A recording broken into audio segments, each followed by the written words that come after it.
Ja sam Biljana Krstić, vokalni solista. Ja sam Biljana Krstić, student. Pišem od svoje 7. godine. Objavila sam jednu knjigu, uskoro ću i drugu. Biljina muzika mi predstavlja inspiraciju.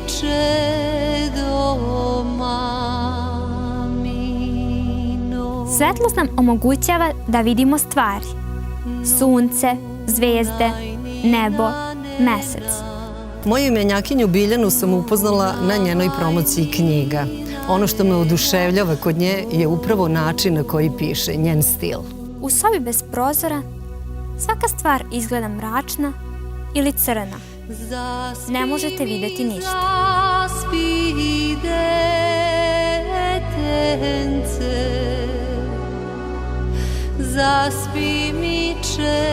Svaka osoba sa invaliditetom ima pravo na poštovanje svog integriteta ravnopravno sa drugima.